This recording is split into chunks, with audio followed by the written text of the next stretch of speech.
সত্যতা, আরেকটা বিষয় জিজ্ঞাসা করবো, সেটা হচ্ছে ইস্ট বেঙ্গল যে ফুটবলটা খেলছে এবং সেখানটায় দেখা যাচ্ছে অস্কার ব্রুজন বেশ কয়েকটা ম্যাচ ধরে 3-5-2 কম্বিনেশনে দলটা নামাচ্ছেন। অমল দত্তের ডায়মন্ড সিস্টেম তুমি সব থেকে ভালো জানো।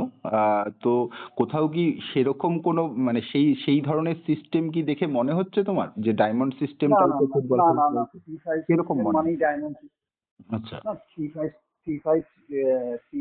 সিস্টেম সবসময় ডায়মন্ড সিস্টেম নয়। 3-5 সিস্টেম একটা সিস্টেম, সারা পৃথিবীতেই খেলে, কিন্তু ডায়মন্ড সিস্টেমের একটা ভ্যারিয়েশন ছিল, সেটা আমি অনেকবার বলেছি, আর নতুন করে বলছি না। হুম হুম ইস্ট বেঙ্গল অস্কার পুজো এখন ইস্টবেঙ্গল কিন্তু শেপ নিয়ে নিয়েছে, বুঝতে পেরেছি। এবার হুম হাতে যদি তোর, আমি বলি সবসময়, যদি তোর হাতে গুড ডিফেন্ডার থাকে, ভালো ডিফেন্ডার থাকে, হুম তাহলে যদি তিনটে দিয়ে খেলো তাহলে তোমার অ্যাটাকিং জায়গাটা অনেক বেটার হবে।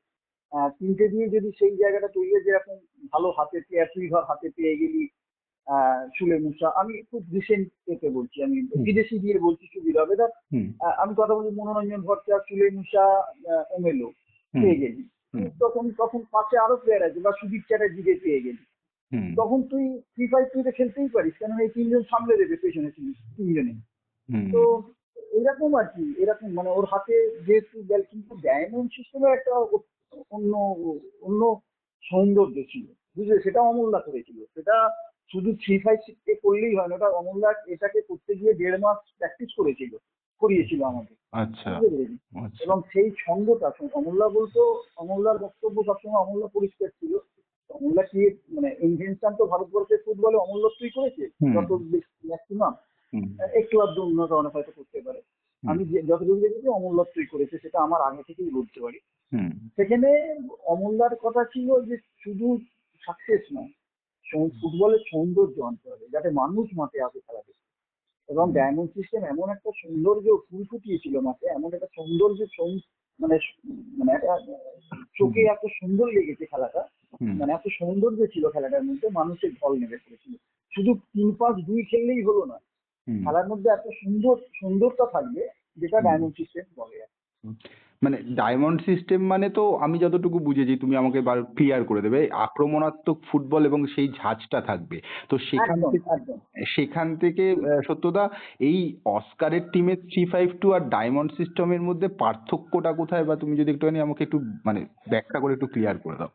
পার্থক্যটা, দেখ পার্থক্যটা মানে কি বলবো, পার্থক্যটা আমি তোকে বললাম সৌন্দর্যের পার্থক্য। মানে একটা হুম প্লেয়ার উঠছে, আর একটা প্লেয়ার পেছনে যাচ্ছে, আর একটা প্লেয়ার এদিক থেকে যাচ্ছে, মানে তো ধর ডান দিক থেকে অ্যাটাক হচ্ছে, ডান দিকের প্লেয়ার টিমটা উঠছে, বাঁ দিকেরটা কভার করছে, আবার হুম কভার করতে করতে আবার শিফট হচ্ছে, খেলা যখন বাঁ দিক উঠছে ডান দিক কভার করছে, শিফটিং হচ্ছে, পেছন থেকে প্লেয়ার ধর হুম যে দুজন সেন্ট্রাল মিডফিল্ডার, যে টিমের সামনে যে দুজন খেলছে, ওখান থেকে আনমার্ক উঠে আসছে, মানে অপোনেন্ট বুঝতে পারছে না, দর্শকরাও বুঝতে পারছে না এই প্লেয়ারটা এলো কোথা থেকে।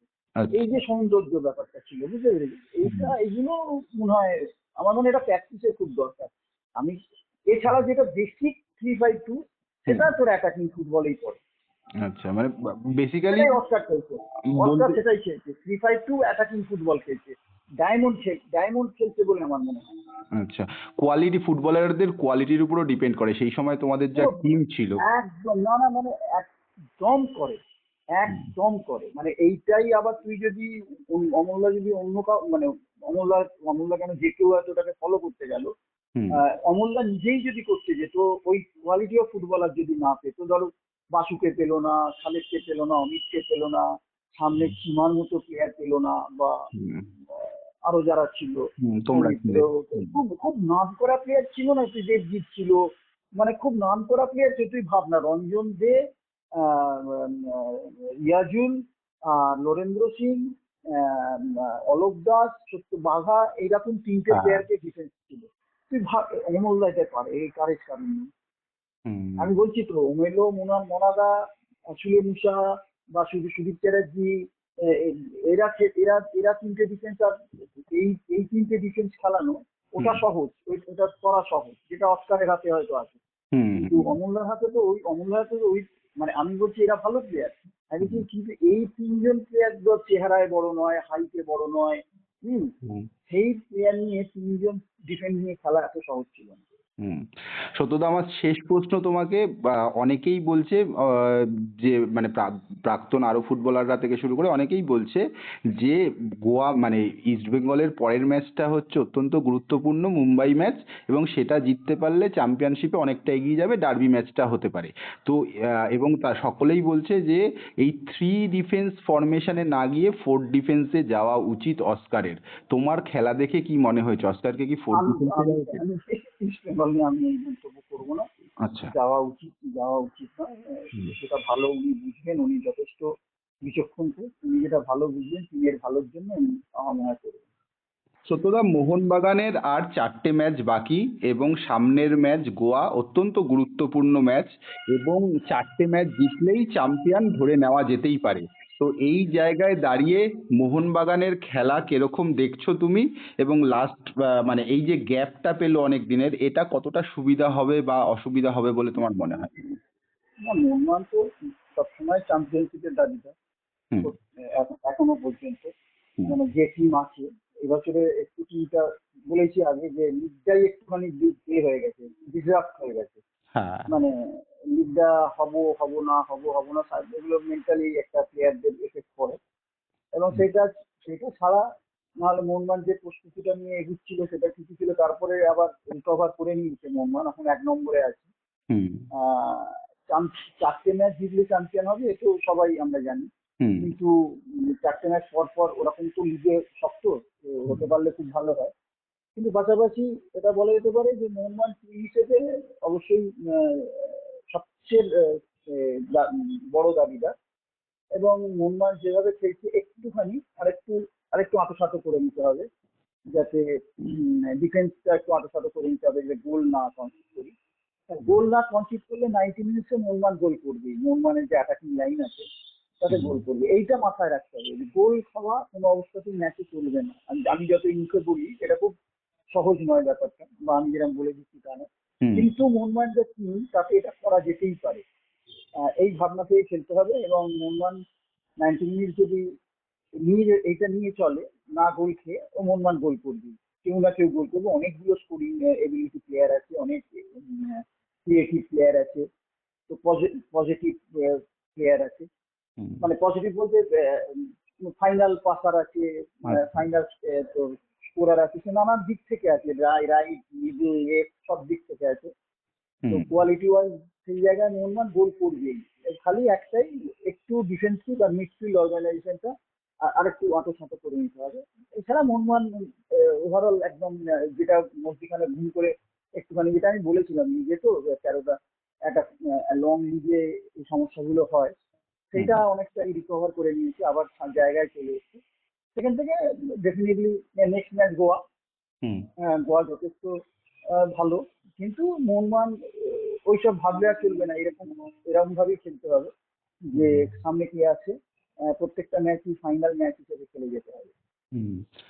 সত্যতা আলবার্তো রড্রিগেজ চোট সারিয়ে আবার ফুল দমে প্র্যাকটিস শুরু করেছে, এটা তো একটা গুড সাইন। তুমি ডিফেন্সের কথা বলছো, তো মানে হুম। মেরামতির জায়গাটা যেরকম আছে, আপুইয়ার না থাকাটা একটা ফ্যাক্টর হয়েছিল।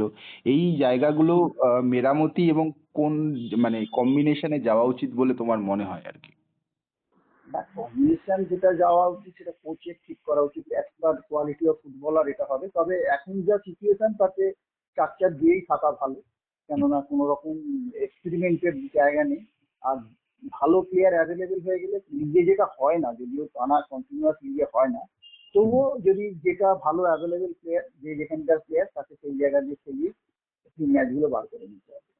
হুম।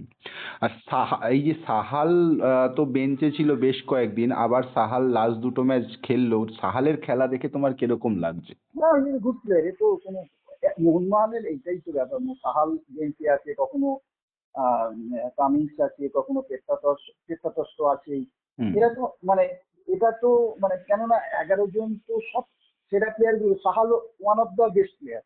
হুম।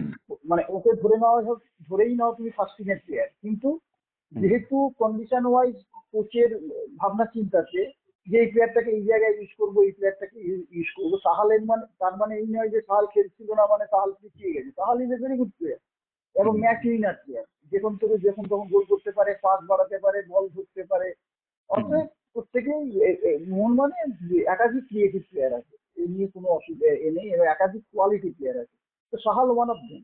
সাহাল ফার্স্ট 11, ও ফার্স্ট 11 প্লেয়ার, যতই ও বেঞ্চে থাকুক বা না থাকুক, একই শ্রেণী। সাহাল, কামিন্স এরা প্রত্যেকেই, ম্যাকলেলেন, এরা সবাই ঘুরিয়ে ফিরিয়ে হয়তো কখনো মনে করছি যে এই ম্যাচটাকে একে দিয়ে শুরু করি, আবার পরে 45 মিনিট পরে বা 50 মিনিট পরে একে নামাবো। তো এরা সব ওই ফার্স্ট টিম সেকেন্ড টিম বলে এখানে কয়েকটা প্লেয়ার, বেসিক্যালি কিছু প্লেয়ার তো থাকেই যাদের সেকেন্ড টিম ধরা হয়, কিন্তু ফার্স্ট টিমে সাহাল ধর 14 থেকে 15টা প্লেয়ার ফার্স্ট টিম প্লেয়ার, বুঝলি মোহনবাগান, এটা হচ্ছে ব্যাপার। আর বেশ কয়েকটা ম্যাচে দেখা যাচ্ছিল যখন মানে শুরুটা তো দুর্দান্ত করেছিল মোহনবাগান, তারপর যে ডাউনফলটা আসলো তার আরেকটা কারণ দেখা যাচ্ছিল যে গোল করতে পারছিল না মোহনবাগান এবং সেট পিস থেকে ক্রিয়েট হচ্ছিল না। তো সেই জায়গাটা কি মানে আমরা দেখছি রবসান খেলছে কখনো নাম্বার 10, আবার কখনো দিমিত্রি পেট্রাটসকে খেলাচ্ছে, আবার কখনো এবার জেসান কামিংসকে খেলাচ্ছে। তোমার চোখে মানে পারফেক্ট নাম্বার 10 পজিশনে কাকে খেলালে ভালো হয় বলে তোমার মনে হয় আর কি? একাধিক প্লেয়ার আছে, দেখ সাহালও নাম্বার 10 হতে পারে, হ্যাঁ। আমি তোকে বলছি। হুম। বুঝতে পেরেছিস, তুই যে হুম। 3টে নাম বললি তার সাথে সাহালও কিন্তু এই ধরনের প্লেয়ার। হুম। তো এখানে হতেই পারে, এখানে এখানে ডিসিশন নিতে হবে কোচকে, বুঝতে পেরেছিস। এটা তো আমি মাঠে যারা যখন যাই, হুম। লাস্ট ফাইনাল প্র্যাকটিস, তারপরে তোকে ডিসিশন নিতে হবে ম্যাচটা কি আছে, অপোনেন্টে কি আছে, অপোনেন্টের স্ট্রং জোন জায়গাটা দেখে সেই ডিসিশনটা নিতে হবে, হুম। বুঝতে পেরেছি। সেইখানে হুম। আর নিজে তোকে আমি আবার বলছি, নিজে একটা একটা প্রথমে যদি তুই ভালো করলি না, কিন্তু তুই উঠে পড়বি, তোর যদি কোয়ালিটি টিম হয়। আবার হুম। তোর যদি ভালো প্রথম থেকে ভালো স্টার্ট করলি, মধ্যিখানে একটা দুটো তিনটে ম্যাচ এই প্রবলেম হবেই। এটা তুই টানা সারা পৃথিবীতে কোনোদিন কোনো টিমই পারিনি। সারা লিগ একদম একদম উঠলো তো উঠলোই, ওখানেই রয়ে ওখানেই শেষ করে দিল। It's very difficult. এখানে একটুখানি তোর গ্রাফটা ডাউন হয়। হুম। মুম্বাইয়ের ক্ষেত্রে আমি বলেওছিলাম তোদেরকে বারবার, হ্যাঁ। সবসময় বলেছি যে যে এটা নাবে, লিগে কখনোই কন্টিনিউয়াস থাকে না। তো সেখানে মুম্বাইয়ে একাধিক প্লেয়ার আছে নানান এই জায়গায়, বিশেষ করে আপফ্রন্টে, হুম। আপফ্রন্ট মানে মিডফিল্ড আপফ্রন্টে। আমি শুধু একটা জায়গাতেই বলি বারবার যে ব্লকার, স্ন্যাচার, পাসার, এই জায়গাটা একটা এরকম মানে একটু হেভি, বড় চেহারা, একটু বড় হাইটের প্লেয়ার, এবং একটু রাফ মানে রাউডি প্লেয়ার, মানে যে বুঝতে পেরেছি, ওইরকম একটা প্লেয়ার লাগে। হ্যাঁ, এটা তুমি আগের বছর থেকেই বলে আসছো আমাকে, আমি জানি। হ্যাঁ, আরেকটা আরেকটা বিষয় যে এইবার যে জায়গায় লিগ এসে দাঁড়িয়েছে, হাইয়েস্ট গোল স্কোরার কে হবে সেটার লড়াই হচ্ছে। একদিকে রয়েছে মানে এখন হাইয়েস্ট রয়েছে ওই ইস্ট বেঙ্গলের ইউসেফ এজ্জেজারি 9 গোল করে, জেমি ম্যাকলারেন হচ্ছে 8 গোল করে তার পিছনে রয়েছে। এই লড়াইটা বেশ জমে উঠেছে। তুমি কাকে দেখছো আর কি সর্বোচ্চ গোলদাতা এবং কি মনে হচ্ছে? ডিফিকাল্ট বলা, এটা খুব ডিফিকাল্ট। ম্যাকলেনে হতে পারে, ও হতে পারে। মনমানের চান্সটা বেশি হতে পারে, কেননা মনমানের বোলিং স্কোরিং এর জায়গাটা তো অনেক বেশি, ওপেনিং জায়গাটা বেশি হয়, হুম। সেখানে মনমানের চান্সটা বেশি হতে পারে। তবে ওদেরও এখন ভালো খেলছে, ওরাও ভালো খেলছে, ইসমাইলও ভালো খেলছে, ওদেরও জায়গা আছে। সেই জন্য ম্যাকলেন অনেক বেটার, অনেক অনেক স্কোরিং এবিলিটি অনেক বেশি। দেখা যাক তারপরে। আচ্ছা, সত্যতা বহুদিন বাদে দেখা যাচ্ছে, বহুদিন বাদে বলতে আইএসএল এই প্রথম দেখা যাচ্ছে ইস্ট বেঙ্গল মোহনবাগান দুজনেই চ্যাম্পিয়নশিপ ফাইট করছে। বাংলার ফুটবলের জন্য তো একটা ইতিবাচক দিক নিশ্চয়ই। ভালো, গুড সাইন, কিন্তু বাংলার দিকে এটা কি অ্যাচিভমেন্টের দিক থেকে good sign, hmm. Not for football. That Bengal football তুই যদি বলিস, তাহলে আহ, বাঙালি যদি, আমি বলছি আমার কাছে, আমি অনেক সর্বসময় বলি বাঙালি, মারাঠি, গুজরাটি, হুম। সিন্ধি, কোনো কেরলিয়ান, মানে হুম। সাউথ ইন্ডিয়ান, মানে হুম। সবাই খেলতে পারে সেটা নয়, কিন্তু হুম। যেটা ছিল সেটা হচ্ছে আগেও খেলেছে, হুম। কিন্তু বাঙালি প্লেয়ারদের একটা একাধিপত্য ছিল, হুম। সেইটা হচ্ছে না। মোহনবাগান ইস্ট বেঙ্গল চ্যাম্পিয়ন হচ্ছে, মোহনবাগান ইস্ট বেঙ্গলের, মোহনবাগান চ্যাম্পিয়নশিপে আছে, এটা গুড সাইন, এটা অ্যাচিভমেন্টের দিক থেকে, হুম। নট ফর ফুটবল, মানে বাঙালির ফুটবল, বুঝতে পেরেছি। আচ্ছা। মানে সেইটা হচ্ছে, সেইটা যতক্ষণ না হচ্ছে ততক্ষণ তুই চ্যাম্পিয়ন খেলার প্লেয়ার কিনবি, ভালো প্লেয়ার তুই বিদেশ থেকে কিনছিস, বাইরে থেকে কিনে আনছিস, খেলছিস, চ্যাম্পিয়ন হচ্ছে, কিন্তু তোর নিজস্ব সয়েলের প্লেয়ার, যেটা আমাদের ধর সবসময় 50, 60, 70, 80, 90 সবসময় ছিল, মানে 11 জনে অন্তত 7, 8 জন, 9 জন, কখনো কখনো 11 জনই খেলেছি আমরা এরকম বাঙালি প্লেয়ার, মানে কথার কথা বলছি। হুম। হুম। তো সেইটা দেখতে হবে, এটা এটা ওভারঅল, এটা চ্যাম্পিয়ন হওয়া মানে বাংলার ফুটবলের উন্নতি, এটা আমি ঠিক মানে বাংলার নিজস্ব প্লেয়ারদের উন্নতি হচ্ছে বলে, কেননা বাঙালি প্লেয়ার নেই কোনো হুম, টিমেই ভালো। এটাই সবচেয়ে বড় কথা, যেদিন অ্যাটলিস্ট 5-6টা প্লেয়ার বাঙালি খেলবে হুম। সেদিন বোঝা যাবে যে হ্যাঁ ঠিক আছে।